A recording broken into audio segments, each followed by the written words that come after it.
السلام علیکم ورحمۃ اللہ وبرکاتہ۔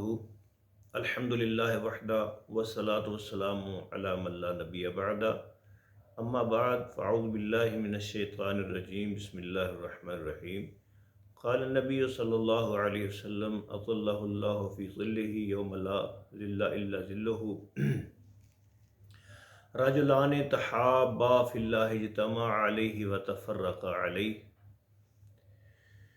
نبی کریم صلی اللہ علیہ وسلم نے جن 7 خوش نصیب افراد کا ذکر فرمایا کہ ان صفات کے حاملین اللہ تعالیٰ کے عرش عظیم کے سائے تلے ہوں گے، ان میں 2 وہ بندے ہیں جو آپس میں اللہ تعالیٰ کی رضا کے لیے محبت کرتے ہیں اور اسی کی رضا کی خاطر ان میں عداوتیں ہوتی ہیں۔ ایک حدیث میں نبی کریم صلی اللہ علیہ وسلم نے ارشاد فرمایا، من احب للہ ابغض للہ واعطى للہ ومنع للہ ونصح للہ ویعمل لسانہ فی ذکر اللہ فقد استکمل الایمان۔ ایک حدیث میں الفاظ ہیں، من احب للہ وابغض للہ واعطى للہ ومنع للہ ونصح للہ فقد استکمل الایمان۔ آپ صلی اللہ علیہ وسلم نے ارشاد فرمایا کہ جو شخص اللہ کی محبت کی خاطر ایک دوسرے سے پیار کرتے ہیں، جو افراد، اور ان کی عداوت بھی اللہ کی رضا کی خاطر ہوتی ہے، عطا ہے تو اللہ کی رضا کے لیے اور روکنا ہے تو بھی اللہ کی رضا کے لیے، اور کوئی خیر خواہی ہے تو بھی اللہ کی رضا کے لیے، اور اس کی زبان پر ہمیشہ اللہ کا ذکر جاری رہتا ہے، تو نبی علیہ السلام نے فرمایا اس نے اپنا ایمان مکمل کر لیا۔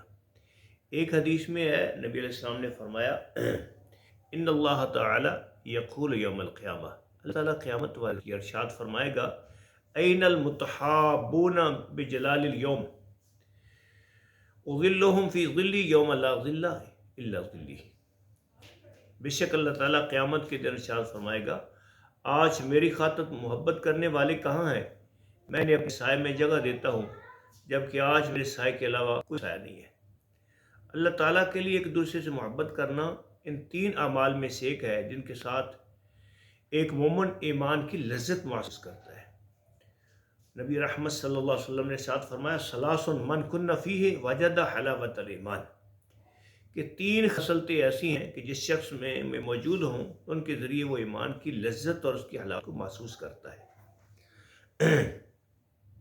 فرمایا، ان یکون اللہ ورسولہ احب الیہ مما سوا، پہلی یہ کہ اسے اللہ اور اس کے رسول صلی اللہ علیہ وسلم کے ساتھ سب سے زیادہ محبت ہو، اور دوسری ان یحب المرء لا یحبہ الا للہ، کہ اسے کسی شخص سے محبت ہو تو محض اللہ کی رضا کی خاطر ہو، اور وان یکرہ ان یعود فی الکفر بعد اذ انقذہ اللہ منہ کما یکرہ ان یلقى فی النار، اور تیسری یہ کہ اسے کفر کی طرف لوٹنا اسی طرح ناپسند ہو جس طرح جہنم میں ڈالا جانا ناپسند ہے۔ حضرت ابو ادریس خولانی کہتے ہیں کہ انہوں نے حضرت معاذ بن جبل سے کہا کہ میں آپ سے صرف اللہ کی محبت کی خاطر محبت کرتا ہوں، اللہ کی رضا کی خاطر محبت کرتا ہوں۔ تو انہوں نے فرمایا، واقعتاً نہیں اللہ کی رضا کے لیے؟ میں نے کہا جی ہاں، محض اللہ کی رضا کے لیے۔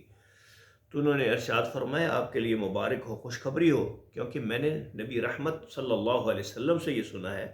آپ نے فرمایا، قال اللہ تبارک و تعالی، اللہ تعالیٰ ارشاد فرمائے گا، وجبت محبتی للمتحابین فیہ والمتجالسین فیہ والمتزاورین فیہ والمتبادلین فیہ۔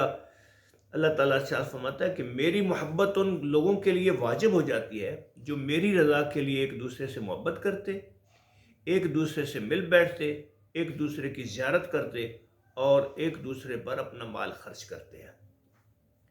ایک حدیث میں نبی علیہ السلام نے ارشاد فرمایا، لا تدخلون الجنۃ حتی تؤمنوا ولا تؤمنوا حتی تحابوا، اولا ادلکم علی شیء اذا فعلتموہ تحاببتم، افشوا السلام بینکم۔ فرمایا، تم جنت میں نہیں جا سکتے جب تک ایمان والے نہیں، اور ایمان کی تکمیل تب ہوگی جب ایک دوسرے سے پیار کرتے ہو۔ کیا میں تمہیں ایسی چیز نہ بتاؤں؟ جب اس پر عمل کرو گے تو اللہ تمہارے دلوں میں محبتیں پیدا کر دے گا۔ فرمایا، جب تم ایک دوسرے سے ملتے ہو تو سلام کہا کرو۔